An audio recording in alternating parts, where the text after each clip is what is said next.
वो फिलहाल जॉबलेस है। बस बंद करो ये बहस। जॉब नहीं करोगी तो उसका मतलब जॉब पर नहीं जाओगी। तेरा वादा अगर वफा होगा। अस्सलाम वालेकुम। वालेकुम सलाम। कुछ चाहिए था?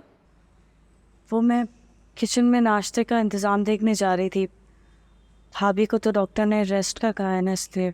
मैं तो समझी कि तुम्हें सिर्फ अपने मैके का ही ख्याल है।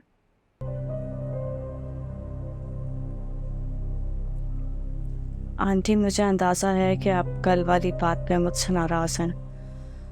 असल में अम्मी की तबीयत इतनी बिगड़ गई थी कि मैं बहुत घबरा गई, इसलिए बिना बताए। खैर, जो होना था सो हो गया।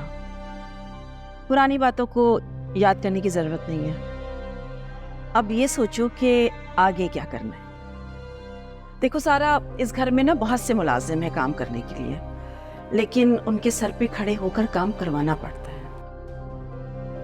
पहले ये काम नगीन कर रही थी, लेकिन उसे तो डॉक्टर ने आराम करने के लिए कहा है।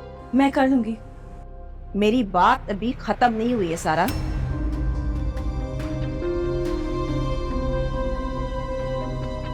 सॉरी। अगर इंसान सोच समझ कर बोले तो उसे सॉरी कहने की जरूरत नहीं पड़ती। बहरहाल, नगीन का ख्याल रखने के साथ साथ तुम्हें मेरी दवाइयों का भी ख्याल रखना पड़ेगा। जी इंशाल्लाह, मैं कोशिश करूँगी आपको शिकायत का मौका नहीं दूँ। तारा, तारा। जी बेगम साहिबा, इधर आओ। इन्हें किचन दिखा दो। जी अच्छा, तो अब घर के फैसले मैं नहीं, मेरी बहू किया करेगी, जिससे इस घर में आए हुए चंद ही दिन गुजरे हैं। तुम्हारी शादी के लिए मान गए तो ये जरूरी तो नहीं है कि तुम्हारी हर डिमांड पूरी की जाए। हाँ भाई, भाई क्या हुआ है? कुछ मुझे भी तो बताइए। मैं अम्मी से फ़ोन पे बात कर रही थी तो मैंने सुन लिया, वरना तो ये होता कि सुबह ऑफिस जाने के लिए तैयार शैयार होकर निकल रही होती, मुझे जब पता चलता। तुम्हारे मना करने के बावजूद ये अपनी मनमानी कर रही है, और ये भी कह रही है कि तुमने इसे जॉब करने की इजाजत दे रखी है। बोलो अली, चुप क्यों हो? बताओ इसे। हमारे दरमियान जो तय हुआ था। भाई वो मैं दरअसल। देखो सारंग, हमारे घर की बहुएं ना चार दीवारी में रहती हैं। मर्दों के शाना बशाना उनके साथ कंधा मिलाकर काम नहीं करती। जॉब करना मेरी मजबूरी है, वरना मेरे घर में फाके पड़ जाएंगे। फाके पड़ते हैं तो पढ़ने दो। अपने भाई से कहो ना, वो कोई काम क्यों नहीं करता। वो फिलहाल जॉबलेस है। बस बंद करो ये बहस। जॉब नहीं करोगी तो उसका मतलब जॉब पर नहीं जाओगी।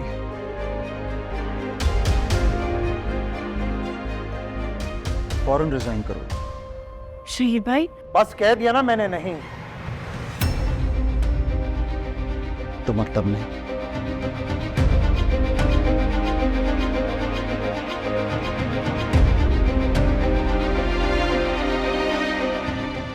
जलन तो नहीं हो रही इसमें? बिल्कुल भी नहीं। तुम्हारे मरहम लगाने के बाद सारी तकलीफें दूर हो गई।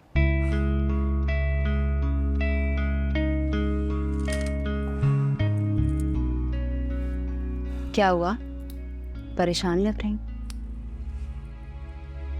पता नहीं सैम कैसे रिएक्ट करेंगी। मैं आज तक उनके साथ इतना हार्श नहीं हुआ, लेकिन अगर मैं उस वक्त चुप रहता तो तुम्हारे साथ ज्यादती कर जाता। बिलाल, तुमने कुछ गलत नहीं किया, इसलिए तुम्हें डरने की जरूरत नहीं है। डर नहीं रहा, बस सैम के रिएक्शन को लेकर थोड़ा सा कंफ्यूज्ड हूँ। मेरा नहीं ख्याल कि तुम्हें कंफ्यूज होने की कोई भी ज़रूरत है। जो कुछ हुआ उसमें यही रिएक्शन बनता था। चलो ओके, अल्लाह हाफ़िज़। अल्लाह हाफ़िज़।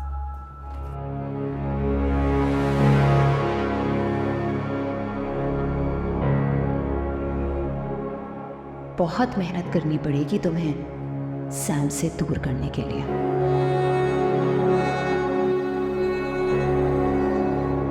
मिसेस आलम आ रही है, उनकी हेयर कट की अपॉइंटमेंट है। अच्छे तरीके से केटर करना, उन्हें कोई मसला ना हो। बिलाल रुकना ज़रा, मुझे तुमसे बात करनी है। चलो I call you later. Bilal तुमने सुना नहीं या आप सुन के भी अनसुना कर रहे हो? क्या बात करेंगी आप सैम? आपने जो किया उसकी क्या जस्टिफिकेशन देंगी आप? तुम्हारा दिमाग तो ठीक है ना? तुम सोच भी कैसे सकते हो कि इतनी घटिया हरकत नहीं करूंगी? मानने वाली बात यह भी तो नहीं है कि मारिया अपना हाथ खुद जलाएगी। अपनी बीवी पे यकीन है लेकिन अपनी बहन की बात पे नहीं। देखिए सैम, जो हुआ सो हुआ। मैं नहीं चाहता कि फिर से ऐसा कोई इशू हो।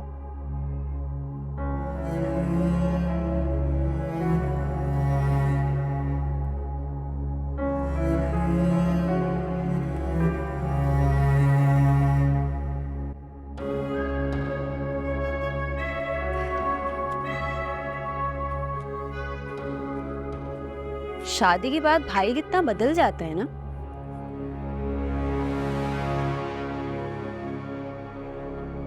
भाई नहीं बदलते, बीवियां उनकी सोच बदल देती। एक ही बात है। मुझे लगता था तुम चालाक और तेज हो सैम, लेकिन अब अंदाजा तुम झूठी भी हो। चले, अंदाजा तो हो गया ना, अब क्या करेंगी? पता नहीं, लेकिन जो तुम चाहती हो उसमें कामयाब नहीं होने।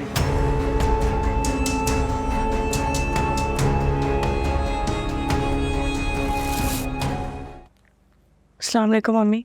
बेटा, तुमने बगैर कुछ कहे सुने ही मेरा फोन बंद कर दिया। मैं तब से इतनी परेशान हूँ। कोई आ गया था क्या? अम्मी वो आंटी नहीं मान रही जॉब के लिए। अरे कैसे नहीं मान रही?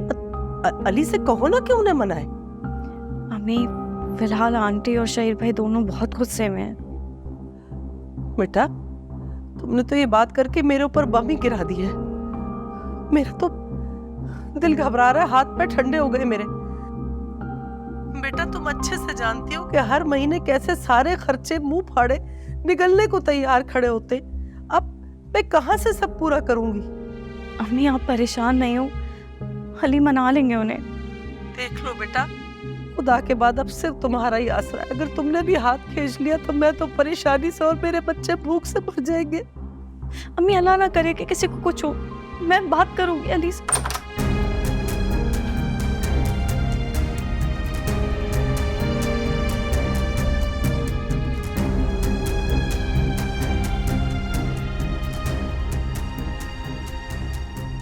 क्या हो? रो रही हो? शादी के बाद बेटी कितनी मजबूर और बेबस हो जाती है। चाह कर भी अपने मैके के लिए कुछ नहीं कर सकती,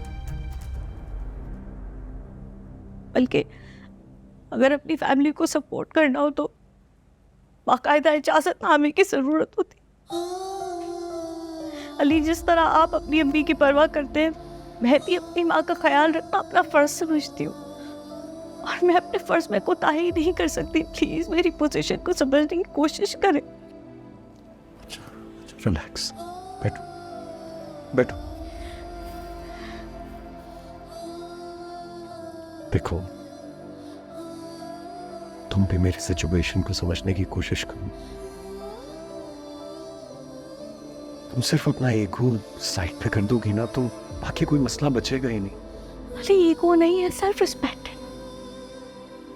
और अगर मैंने अपने ही हाथों अपनी सेल्फ रिस्पेक्ट को रोक दिया तो मैं आपसे कैसे नजरें मिलाऊंगी, अपनी फैमिली से कैसे नजरें मिलाऊंगी? क्या कहूंगी उनसे? बताएं मुझे कि मेरा शौहर उठाएगा आपका खर्चा। आपको लगता है मैं ये बर्दाश्त कर पाएंगी? तुम कहो तो मैं बात कर लेता हूँ आंटी से। नहीं अली, अगर अम्मी ने आपकी कोई बात दिल पे ले दी तो खुदा न खास्ता वो बिस्तर से लग जाएंगे। अगर आपको किसी से बात करनी है तो प्लीज अपनी अम्मी से करें।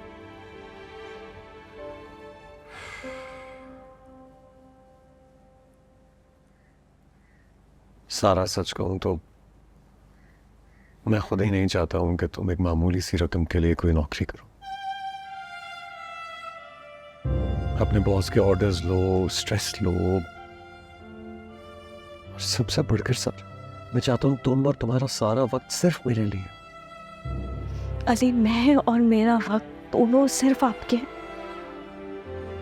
जहां तक रही जॉब की बात, तो मेरा यकीन करें, मैं जॉब के साथ घर भी मैनेज कर लूंगी। आप कोई शिकायत का मौका नहीं दूंगी। प्लीज मेरी खातिर आंटी को मना ले।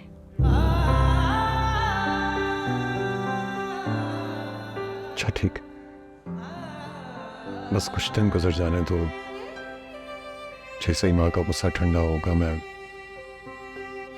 बात करूंगा उनसे। बस अब रोना बंद करो।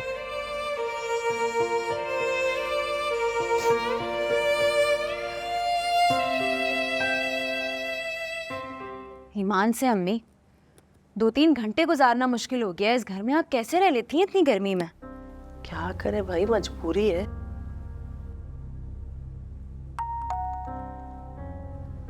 जाओ देखो। जी अम्मी। तौबा। अस्सलाम वालेकुम। वालेकुम सलाम, क्या हाल है? मैं ठीक हूँ। अस्सलाम वालेकुम। वालेकुम अस्सलाम। मैं पानी लाऊं आपके लिए? नहीं नहीं, बैठ जाओ। यार सारा, अली भाई से कह के एसी तो लगवाओ घर में। हाँ बेटा, पता है अब गुजारा मुश्किल हो गया। बंद घर है, हवा का कोई गुजर नहीं है। गर्मी के मौसम में जरा सी लाइट क्या चली जाए, सांस लेना मुश्किल हो जाता है। बल्कि मैं तो कहती हूँ साथ साथ जनरेटर की भी बात कर लो। अम्मी की तबीयत का तुम लोगों को पता है, जरा सा भी कुछ आगे पीछे हो जाए उनका बीपी ऊपर नीचे हो जाता है। तो भाई मारिया आप ही, अभी वो आई हैं और आप शुरू हो गई हैं उन पर। तो मैं भी तो अम्मी के आराम की वजह से बोल रही हूँ, कौन सा अपने लिए कह रही हूँ। मैं तो 2-3 घंटे के लिए आती हूँ यहाँ। बस कर जाओ भाई, 2 घड़ी साथ बैठते नहीं हो कि लड़ाई शुरू हो जाती है। खैर तुम बताओ सारा, अली नहीं आया तुम्हारे साथ? नहीं अम्मी, उन्हें कुछ काम था, वो ड्रॉप करके चले गए। अच्छा, तुम अपने ससुराल में एडजस्ट तो हो गई हो ना? और हाँ, वो तुम्हारी जॉब का क्या हुआ? अली ने बात की शाजिया से? अभी तो नहीं, कुछ दिन ठहर के सही मौका देख के बात करेंगे आंटी से। अच्छा चलो, अल्लाह मालिक है। वैसे अगर वो नहीं मानती ना, तो शौहर की रजामंदी काफी होनी चाहिए बीवी के लिए। और नहीं तो क्या, तुम्हें बाकी घर वालों की फिक्र करने की जरूरत नहीं है। जिसकी मारिया जैसी भाभी हो उसका डिस्टर्ब होना तो बनता ही है। बहुत बड़ी गलती करती बिलाल की बात मानकर। हाँ, जैसे तुम्हें परवाह नहीं है सैम की। अब ये सैम कहाँ से आ गई बीच? अम्मी इसको समझा लें, ये फजूल में लड़ाइयाँ पालती है सैम से। मैं कोई लड़ाइयाँ नहीं पालती सैम से, मैं उनको उनकी लिमिट में रखती हूँ। हाँ तो ये ठीक ही तो करती है। अम्मी आपको समझाना चाहिए इसे। अरे बेटा, मैं तुम लोगों को क्या समझाऊं, तुम सारे खुद माशाल्लाह बड़े समझदार हो। यार मैं जरा किचन देख लूं। आओ तुम मेरे साथ फरा।